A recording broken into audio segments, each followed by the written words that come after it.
Before we begin this video, let me ask you a question.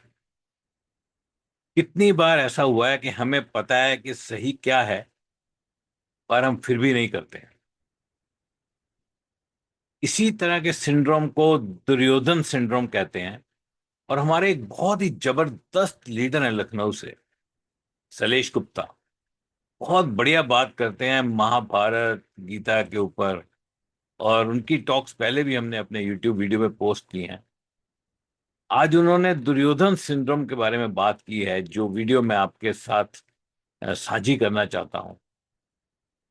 Duryodhan को तो धर्म का पूरा पता था। He could actually recite it, but he chose not to live it because of his ego, anger, attachment, power। उन सब चीजों के चलते उसने क्या फैसला किया कि उसको सब पता है लेकिन सही नहीं करना है और गलत को छोड़ना नहीं है। हमारे बिजनेस में भी कितनी बार ऐसा होता है, हमें सब पता होता है क्या करना चाहिए, आज क्या करना चाहिए, क्या प्रोसेस है। कितने सारे ऐसे लीडर्स हैं जिनको पूरा का पूरा बिजनेस आता है। वो प्लान, इस दुनिया में, इस बिजनेस में क्या हुआ, ये दुनिया में कंपनी कब आई थी, कौन से प्रोडक्ट बेचती थी, इसकी हिस्ट्री क्या है, क्या अच्छे लीडर्स ने किया, सब कुछ पता है, but they choose not to do the right thing. तो मैं आपके साथ पेश करता हूं ये video. Enjoy this video by Shailesh Gupta, wonderful compilation of Duryodhan syndrome. Here is Shailesh Gupta for you. 1 minute. Please subscribe to this channel before you move forward. Thank you. कि उतना ही कहो, ये भगवान बुद्ध का कथन है, उतना ही कहो जितना स्वयं के अनुभव से जाना है। हर चीज का जरूरत है। 9 रस जो है उनको कभी पढ़िएगा। 9 रस आपकी लाइफ में होने चाहिए। अगर लाइफ को ब्यूटीफुल करना है, 9 रस अंदर होने चाहिए, सब के सब। सब्जेक्ट थोड़ा सा आप लोगों को लगता होगा कि ये दुर्योधन सिंड्रोम क्या है। ये बड़ा इंटरेस्टिंग सब्जेक्ट है। पूरी दुनिया में इस पे चर्चा चल रही है सालों से, और अब तो कॉर्पोरेट जगत में इस पे बहुत बात होती है। इनफैक्ट बहुत सी ट्रेनिंग का ये हिस्सा बन चुका है, Duryodhan syndrome. And before I start, मैं चाहूंगा कि एक छोटा सा पहले आप मेरा इंट्रोडक्शन देख लीजिए। मैं शैलेश गुप्ता हूं और मेरी वाइफ है नीलिमा, और हम लोग लखनऊ में रहते हैं। ये छोटा सा एक डिस्क्रिप्शन है मेरा, जिसमें आप देख सकते हैं कि एक मैंने एजुकेशन ली 90s में। 89 में मैंने पोस्ट ग्रेजुएशन किया, और 90s में मैं स्ट्रगल कर रहा था एक जॉब के लिए। और कुछ ऐसा हुआ मेरी लाइफ में जिसको मैनिफेस्टेशन बोलते हैं। पहले अटेम्प्ट में ही एक बहुत बड़े कॉर्पोरेट जायंट में नौकरी करने का, स्टार्ट करने का मौका मिला। मैनिफेस्टेशन पे बहुत बात होती है। थोड़ा लाइटर मोड में मैं आपको मैनिफेस्टेशन के बारे में बता देता हूँ कि मैनिफेस्टेशन में होता है कि आप जो लगातार सोचते हो, उसके पिक्चर्स देखते हो, उसके बारे में बात करते हो, वो आपकी जिंदगी में होने लगता है। एक अच्छे मूड में एक क्लिप मैं देख रहा था, उसमें पंचायत के 2 एक्टर्स थे, आपस में बात कर रहे थे। तो एक एक्टर जो था वो फादर बनने वाला, उसकी वाइफ मतलब प्रेग्नेंट थी, तो एक बहुत सुंदर बच्चे का पोस्टर लगा रहा था। तो दूसरा फ्रेंड पूछता है ये क्या कर रहा है? कहता है ये ऐसा सुंदर बच्चा लगाएंगे तो हमारा बच्चा होने वाला है, वो भी बहुत सुंदर होगा, इसको मैनिफेस्टेशन बोलते हैं, ये पोस्टर बहुत काम करता है। तो पूछता है कि तुम्हारे टाइम में ये पोस्टर नहीं था क्या? ऐसे स्टार्ट करते हैं एक मैनिफेस्टेशन को। समझने वाली बात ये है कि वो बात तो मजाक में कही गई है। हमारी जिंदगी में बहुत सी चीजें हमको लगता है कि हम मिस कर गए, या हमारी जिंदगी, हमारे टाइम में वो पोस्टर नहीं था क्या, अब तो जैसे थे वैसे हो गए। लेकिन आज हकीकत ये है कि हम जो चाहे वो मैनिफेस्ट कर सकते हैं। एक उसका प्रोसेस है, आप सब उससे जुड़े हो और आपको पता है कि वो हम लोग कर रहे हैं, बहुत से लोग कर रहे हैं। और 91 में मैंने अपना करियर शुरू किया एक यूके बेस मल्टीनेशनल में, जिसका नाम था रैकेट बिंकीजर। आप शायद कंपनी को ना जानते हो, नाम ना सुना हो, बहुत फैमिलियर नहीं है, लेकिन ब्रांड्स हमारे बहुत फैमिलियर हैं। Dettol, dustbin, Cherry polish, Robin Neel, Harpic, Mansion polish, Mortein, ये सब हमारे ब्रांड हैं। और हम अपनी कैटेगरी में जिस भी ब्रांड में थे, जिस भी कैटेगरी में थे, उसमें नंबर 1 थे। मैंने 14 साल वहां पे काम किया 2004 में। लेकिन 99 में एक मैनिफेस्टेशन की वजह से ही फिर मेरी लाइफ में ये बिजनेस आया। और कुछ ऐसा हुआ मेरे साथ, जैसे लगता है ना कि भगवान ने कुछ ऐसा बनाया हुआ। एक आर्टिकल छपा, उसको मैंने पढ़ा इस बारे में। उसी समय मुझे कुछ लोगों ने अप्रोच किया कि यूएस से कुछ लोग आए हैं और आपको देखना चाहिए, आप ऑलरेडी सेल्स में हो। और मैं देखने गया तो मुझे ये स्ट्राइक किया कि ये मैं तो सेट हूँ, मुझे तो यू नो ठीक है, मेरा जॉब तो बहुत अच्छा है, मुझे तो यहाँ से वीपी बनकर रिटायर होना है। मैं अपनी वाइफ को ये काम करा देता हूँ। मेरी वाइफ थोड़ी सी, जो लोग जानते हैं आपको पता है, वो बहुत ही रिलीजियस, सिंपल और बहुत ही शाई भी हैं, काफी थी उस समय। और शुरुआत करी तो जब कभी किसी मीटिंग में जाना हो तो मैं साथ में जाता था, कुछ वो रिकमेंड होता था तो मैं साथ में पढ़ता था। और अचानक 6 महीने में आई रियलाइज कि ये तो जैकपॉट है, कुछ लग रहा है मुझे, जो मैं समझ नहीं पा रहा हूँ, वाइफ तो करेंगी, इसको मुझे भी करना चाहिए। और कुछ परिस्थितियां इस तरह से फोल्ड हुई कि मैंने स्टार्ट किया 99 में। आज ये 2026 चल रहा है, ये मेरा 27th ईयर है। तो मैं अक्सर अपनी कोई भी प्रेजेंटेशन की शुरुआत एक कोट से करता हूं।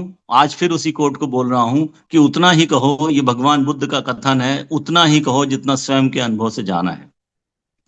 तो आज मैं वही बात बोलने जा रहा हूं जो मैंने खुद के अनुभव से जानी है, मैंने खुद खुद करी है लाइफ में, खुद समझी हैं।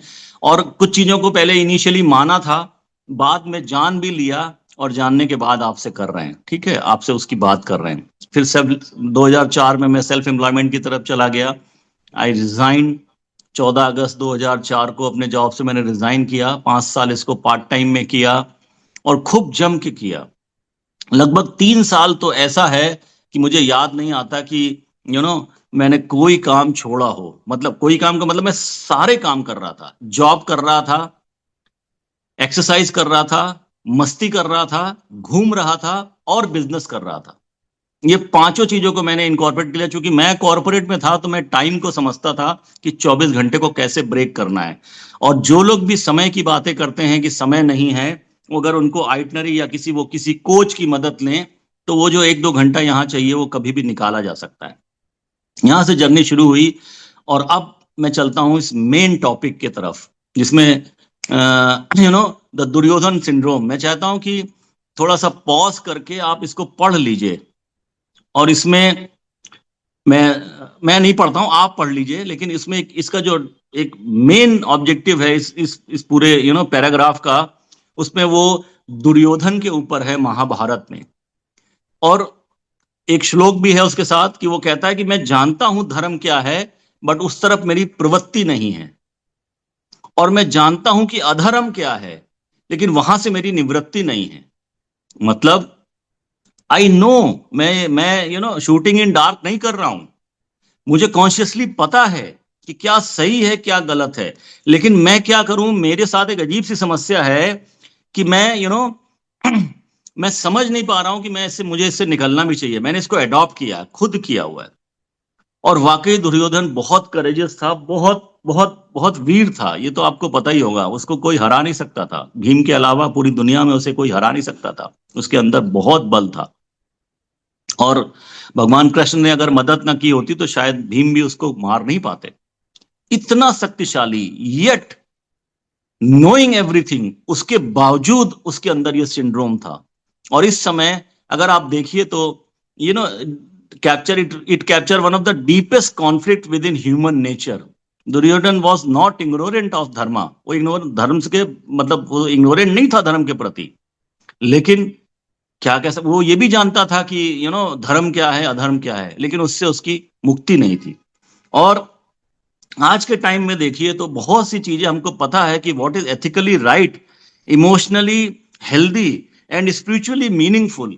इवन देन हम जेलसी, लस्ट, एंगर और न जाने के लोभ, इन सब की वजह से इनिशियल स्टेज पे, शायद मुझे तो ये पक्का पता है कि लोगों को इस कॉन्फ्लिक्ट के बारे में पता नहीं है। क्योंकि मैं कुछ ऐसे कोर्सेज में रहा पिछले 20 सालों में इसी बिजनेस की वजह से, कि मैं ये कहता हूं कि लोग कहते हैं कि हमें हमें पता है। तो जिसको पता है ना वो बदल जाता है। हर आदमी दुर्योधन नहीं होता। दुर्योधन का या आप ये कह सकते हैं कि ऐसा होना ही था उसकी जिंदगी में। उसको वो पात्र ही दिया गया था भगवान की तरफ से, उसको ऐसा करना ही था क्योंकि समाज को एक मैसेज देना था। तो उसका कैरेक्टर थोड़ा अलग कर देते हैं। एट द सेम टाइम ये थोड़ा हार्श भी होगा कि हम दुर्योधन कि कैरेक्टर को अपने कैरेक्टर से या लोगों के कैरेक्टर से हम जोड़ने की कोशिश करें, थोड़ा हार्श है, कहाँ वो कहाँ हम। लेकिन उसका उसका अगर लाइटर वर्जन देखें तो वो कॉन्फ्लिक्ट तो इस समय ह्यूमन बीइंग का सबसे बड़ा चैलेंज है। आप लोग मानते हैं अगर, तो बस अपना हैंड रेस करिएगा अपने लिए कि वाकई ये बात तो सही है, और इसको हल्के में ही समझना चाहिए। बहुत से काम इनिशियल स्टेज पे हम स्पॉन्टेनियस रिकॉग्निशन या कोई बहुत छोटी बात के लिए शुरू कर देते हैं, और बाद में वो हमारी हैबिट बनने लगता है। हम लोग जब पढ़ते थे 80s में, 80, 86, 87, 89, 88, 89 में जब हम लोग पढ़ते थे, तो उस समय बहुत से हमारे साथ के लोग आईएएस पीसीएस की तैयारी करते थे, और मैं देखता था वो कितना चुटिया बांध के पढ़ाई करते थे। 24 घंटे में 16 16 18 18 घंटे वो लोग पढ़ते थे। 18 18 घंटे उनकी पढ़ाई चलती रहती थी, और उसके बावजूद बहुत कॉन्फ्लिक्ट रहता था उनकी लाइफ में। और वो जो लोग सिलेक्ट हो जाते थे, जो इतने सेक्रीफाइस करते थे, गांव से आते थे, एक कमरे में लेके, किराए के उसमें लेके, यू नो जबरदस्त तरीके से मेहनत करते थे, और जैसे ही उनको कोई जॉब मिलता था, अच्छा जॉब, और अगले 2 साल में आप देखेंगे तो आप उनको पहचान नहीं सकते, ये वो व्यक्ति था जो इतना स्ट्रगल कर रहा था, ये वो लड़का था जो डॉक्टर की तैयारी कर रहा था, आज डॉक्टर बनने के बाद इसको क्या हो गया।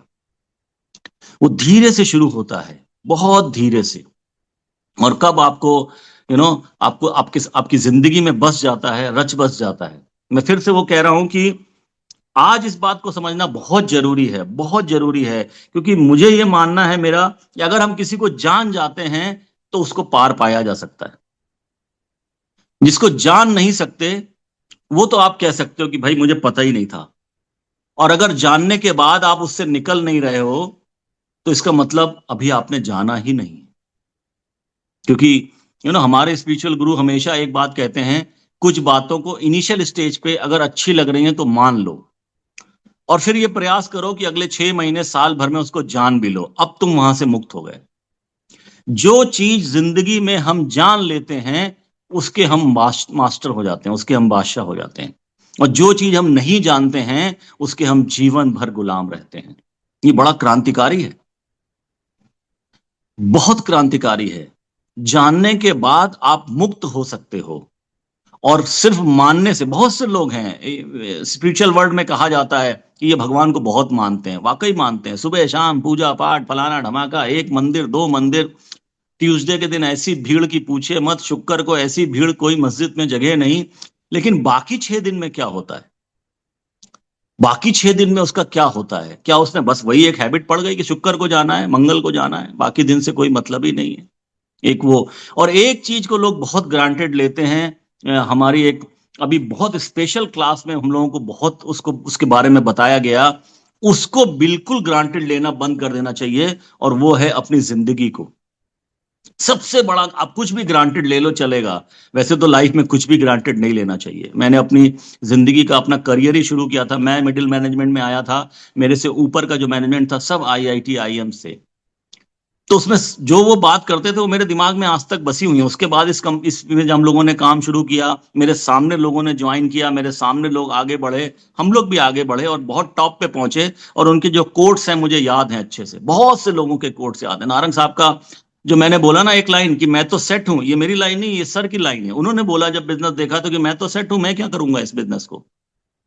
तो वो सारे कोट हमको याद हैं, और उसमें वो यही कहते हैं कि जिस दिन आप जान लेते हो आप मुक्त हो जाते हो, आप अनुभूति में चले जाओ। एक एक फर्क है, एक फर्क है, जैसे कहते हैं ना कि विद्वान और ज्ञानी के फर्क को समझ लेना चाहिए। विद्वान मानता है, ज्ञानी जानता है। विद्वान को सब मालूम है, और आज तो सभी विद्वान है क्योंकि आपके हाथ में मोबाइल है, मोबाइल में चैट जीपीटी है, एआई है, आप कुछ भी पूछो 99% आपको आंसर मिल जाएगा। तो it means you can know everything, anything. तो विद्वान को सब पता है, लेकिन ज्ञानी जो है वो अनुभूति के तल पे जीता है, एक्सपीरियंस, उसने उस बात को अनुभव किया है। लोग कहते हैं भगवान है, लेकिन ज्ञानी जानता है भगवान है, वो रोज उस अनुभव को करता है, उसको गूज बम्स होते हैं। भगवान का धन्यवाद करता है, उनसे कनेक्ट करता है। और इसीलिए ये फर्क को जो लोग नहीं समझते हैं वो डिग्रीज लेके पूरी सोसाइटी में घूम रहे हैं और पहुंचेंगे कहीं नहीं। मैं बात कर रहा था कि यू नो स्पेशल क्लास में हम लोगों को बताया गया कि आप एक चीज को, एक कमोडिटी को बिल्कुल भी ग्रांटेड लेना बंद कर दीजिए, वो है जीवन के बारे में। और अगर यहाँ पे देखें, आज मैं देख रहा हूं जैसे 146 लोग हैं, और मुझे तो, हम लोग तो रोज ज्वाइन करते हैं, मोटा मोटा डेटा है, सभी 40 के ऊपर हैं। 40 से 80 का ग्रुप है ये, 80-85 का, 40 से 85 का। अब एक एवरेज लाइफ को अगर पकड़िए तो वो भी लगभग 72-74 साल है ऑफिशियली। तो इसका मतलब अगर कोई आज यहाँ पे एवरेज 50 साल का बंदा बैठा हुआ है तो उसकी जिंदगी में 22 साल बचे हुए हैं। 22 साल को 365 से अगर मल्टीप्लाई करिए, आपको पता चल जाएगा आपके पास कितने दिन हैं। तो हर चीज को पार्किंग में डाल देना आपका कॉल है सर, आपकी जिंदगी है, आप जरूर डाल सकते हो। हमसे ऐसी बातें मत करिएगा, बस हम इतना ही चाहते हैं। और मैं परिवार के बहुत लोग मेरे धड़ाधड़ बिजनेस में आ रहे हैं अब, जिनको मैंने 21 साल पहले बताया, 20 साल पहले बताया, और वो अक्सर पूछते हैं कि हमें क्या करना चाहिए।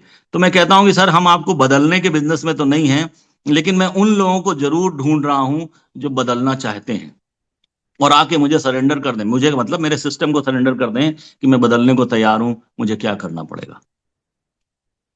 हम किसी ऐसे व्यक्ति को ढूंढ नहीं रहे हैं जो जिंदगी में कुछ नहीं कर पाया, अब हम उसको बोले कि साहब तू जिंदगी भर भूखे मर रहा था, तू यहाँ आ जा, तू ऑडी चलाएगा। कभी ऐसी बात नहीं करते हम लोग, हमारे सिस्टम में अलाउ नहीं है ऐसी बात करना, सपने दिखाना अलाउ नहीं है।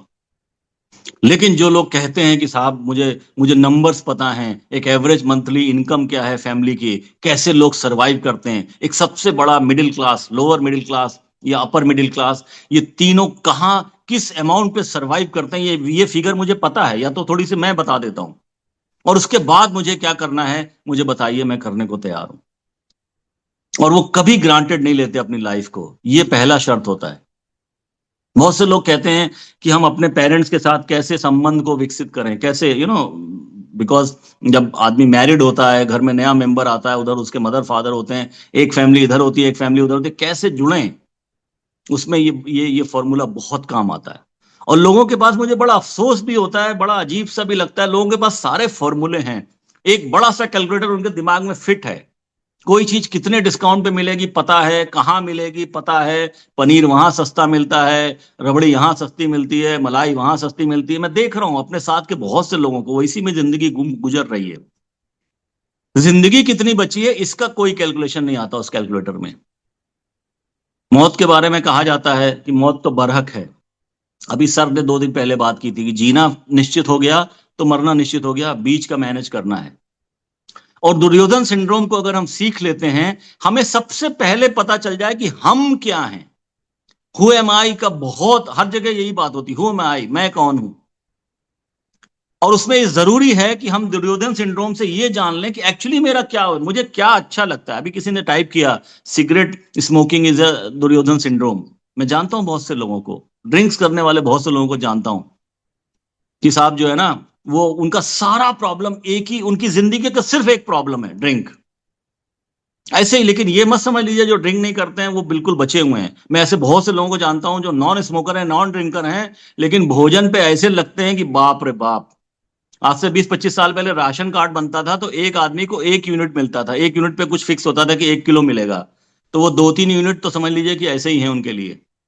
ऐसा भोजन करते हैं, सिर्फ भोजन ही उनका दुश्मन है, एक दुश्मन है। और दुर्योधन सिंड्रोम में आप कुछ सीखिए ना सीखिए, एक चीज जरूर सीख लीजिए कि मेरा मेरा अपना कॉन्फ्लिक्ट में मेरा नंबर 1 एनिमी कौन है। आपकी लाइफ में सेम डे से परिवर्तन हो जाएगा। और मैं किसी ऐसे कहावत को सुनने को तैयार नहीं हूं कि धीरे धीरे सब होता है और सपना देखो बाद में पूरा होता है, ऐसा कुछ नहीं होता है। जिंदगी एक क्षण में बदलती है। एक छोटी सी प्रैक्टिस है, अभी मैं कराऊंगा, मुझे याद दिला दीजिए अगर मैं भूल जाऊंगा। एक क्षण में बदलती है। जैसे अगर आज आप आग में हाथ डालिए तो ये मुझे बताइए अभी जलेगा या अगले साल जलेगा, कब जलेगा मुझे बताइए। अभी आप कूदोगे 4-6 फुट 10 फुट से तो चोट अभी लगेगी कि बाद में लगेगी। उसी तरह से बस ये है कि उसमें तुरंत रिजल्ट दिख जाता है, कभी कभी चीजें दिखती नहीं। इसका ये मतलब नहीं कि आप ब्लाइंड हैं, आप माइंड से भी ब्लाइंड हैं।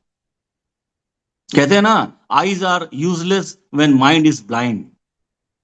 इसका कोई कंपैरिजन नहीं है कि हाथ जल रहा है और हम सपना देख रहे हैं वो 1 साल बाद पूरा होगा। अरे, अरे जैसे ही सपना देखा, वो अनुभूति हुई, तो अभी अभी खुशी आ जाएगी। अभी मैं ये कहूं कि चलो अभी मैं जा रहा हूं, हम लोग तो बड़े लकी हैं, इतनी दुनिया घुमा दी एमवे ने, कि अभी कोई नया, वो पुरानी कोई कंट्री में जा रहे हैं, तो अभी लगेगा अरे वाह मजा आ गया। अभी लगेगा बच्चे के साथ स्विमिंग कर रहे हैं, तो अभी लगता है कितना, अभी आएगा अनुभूति, तो अभी आएगी, भले ही आप शाम को जाओ। अगर ये नहीं सीखा तो आप समझ लो आपको बहुत स्ट्रगल करना है लाइफ में। अभी ये पक्की बात मैं आपसे बता सकता हूं, बहुत स्ट्रगल करना है अभी करने। अगर अभी हम डिसीजन लेते हैं तो लाइफ अभी चेंज हो सकती है, इतना मैं जानता हूं। आप बस एक काम कर लीजिए, जो लोगों के पास इस समय पेन पेपर है, आप बस एक लिखिए कि मैं नंबर 1 अपनी जो हर्डल है उसको नोट कर लूंगा। इसको प्लीज लिख लीजिए, सिर्फ एक लाइन, नंबर 1 हर्डल आज मैं जरूर नोट कर लूंगा। और हो सके तो अपने अपलाइन को या अपने मेंटर को बताइएगा, मुझे बताने का जरूरत नहीं है। नंबर 1 हर्डल को मैं जरूर आज आज आई विल शूट दैट, कुछ भी हो जाए, कम वॉट में। और मैं आपको बता दूं, जिद नहीं है जिस आदमी के अंदर, वो कभी कुछ नहीं कर सकता।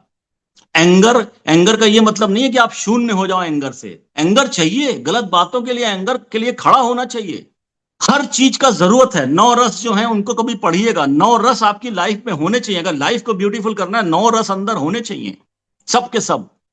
लोगों को कुछ भी बोल दो, ऐसे बैठे हुए हैं, कितना अच्छा चुटकुला बोल दो, ऐसे हाँ वाह। एक कहावत है ना कि वो बोली जाती है सॉफ्टवेयर इंजीनियर्स के ऊपर। साउथ के जब जिस समय 80s में बहुत लोग निकल निकल के सॉफ्टवेयर इंजीनियर बन रहे थे, उनको कुछ भी बताओ, साउथ इंडियन बैठा हुआ है ऐसे करके।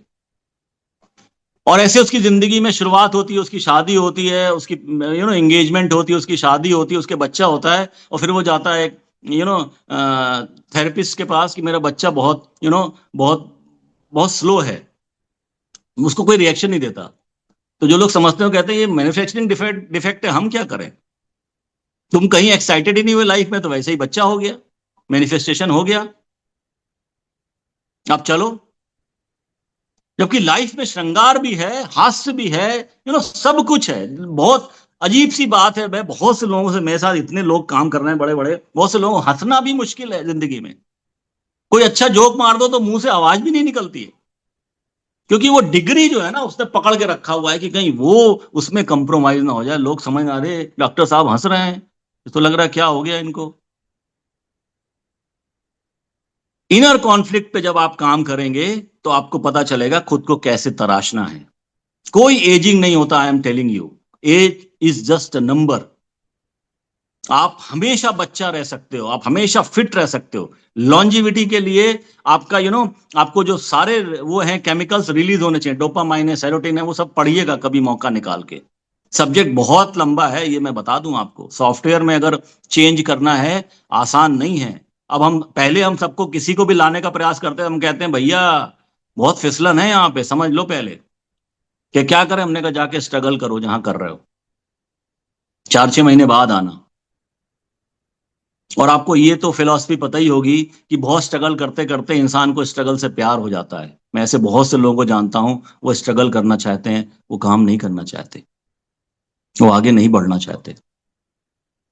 और अगर आप बढ़ना चाहते हैं, अगर आपने अपने इनर कॉन्फ्लिक्ट्स को पहचान लिया है, आप बदलने को तैयार हैं, तब हम चलते हैं नेक्स्ट स्लाइड पे।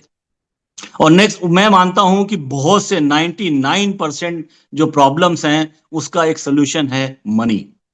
Money money money money money money. आप डिबेट करिएगा कभी, इस अभी तो नहीं कर पाएंगे, आप डिबेट करिएगा कि पैसे से सब कुछ नहीं होता है, बात करेंगे कभी। ये आदमी वही बोल सकता है जिसने पैसा बना के रखा हो, क्योंकि अब वो जानता है कि इतने पैसे के बावजूद कुछ चीजें नहीं पूरी हो रही हैं। मेरा दिमाग स्टेबल नहीं है, मुझे रियल लव नहीं मिला, या वॉट एवर लोगों के अपने होते हैं ना, पिक्चरों से ही देखते हैं हम लोग बहुत सी चीजें।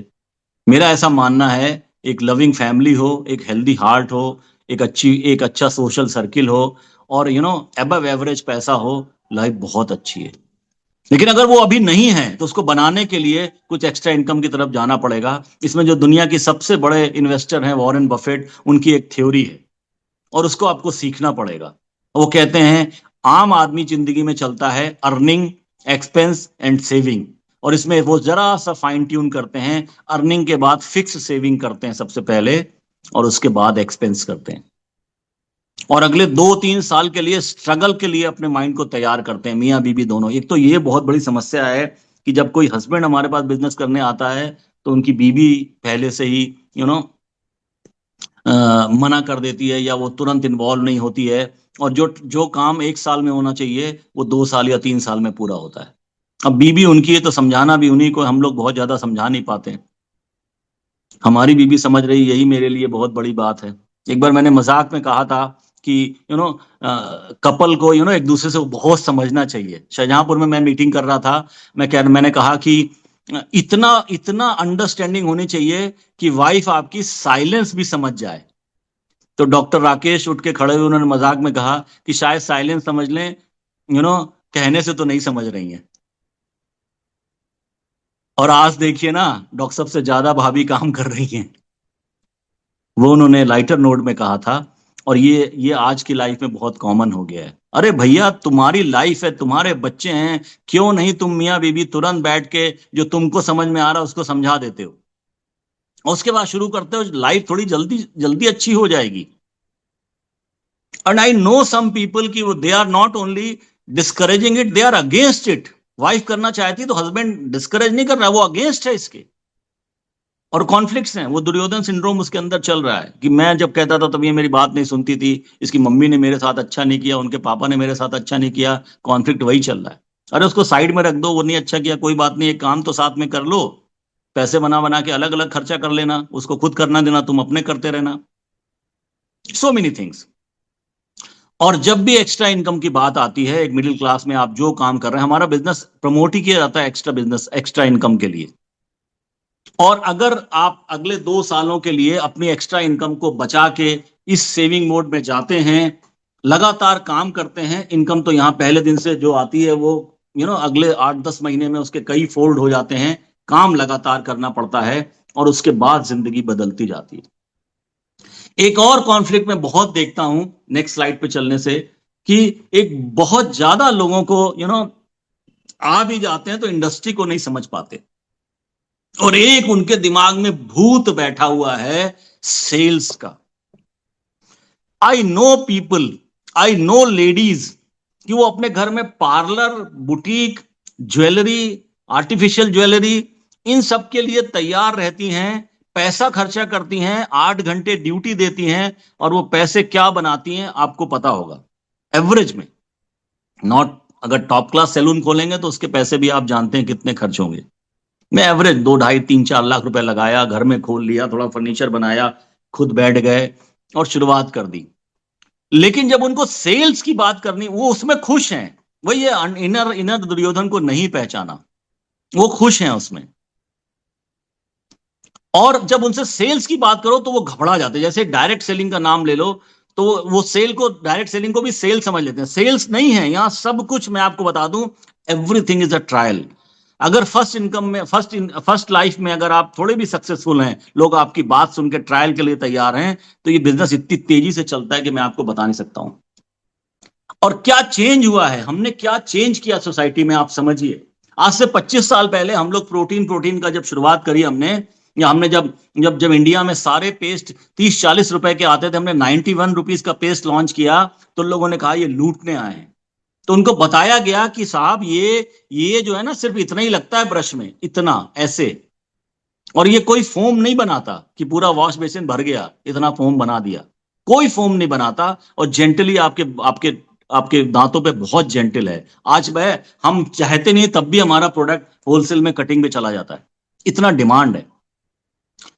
25 साल पहले, 20 साल पहले हम लोग कहते थे कि प्रोटीन को सही करिए, तो हमारा मजाक उड़ाया जाता था, हम पनीर खाएंगे, हम फल खाएंगे। आज प्रोटीन प्रोटीन ऐसा रिकॉर्ड बज रहा है दुनिया में, अरे बाप रे बाप, हर चीज में प्रोटीन। आज 18 साल का लड़का या 45-50 की लेडी, पहले दिन जब वो जिम जाती है तो वो कहती है मुझे प्रोटीन कौन सा लेना है। आप देखो हम लोगों ने कैसे एजुकेट किया सिस्टम को, इतनी बड़ी कंपनी है ये। मुझे बहुत से लोगों को मैं जानता हूं, वो आज तक कंपनी को लव नहीं कर पाए, हमारा तो रोया रोया, आप समझिए कर्जदार है इस कंपनी का, इसके फाउंडर्स का, कि उन्होंने क्या बदलाव ला के दिया हम लोग की लाइफ में। और आपके अंदर वो कोई ग्रेटिट्यूड नहीं है 10-10 साल काम करके कंपनी के बारे में। जरा सी कोई बात हो, ये महंगा क्यों कर दिया, ये सस्ता क्यों कर दिया। अब तो मैं बहुत से लोगों को आंसर नहीं करता, थोड़ा मैंने बहुत स्मार्ट हो गया हूं मैं 3-4 साल में। नो आंसर, मैं कहता आप खुद इसको एक्सप्लोर करके देखिए। हिंदी में नहीं कह पाता कि दिमाग मत खाओ। ये ट्रेडिशनल सेल नहीं है जिसमें ये कहावत कही जाती है कि गंजे को कंघा बेच दिया। आज जाके किसी गंजे को कंघा बेचो, तुमको गंजा बना देगा वो दूसरे दिन आके। जमाना बदल गया है, कानून बदल गए हैं।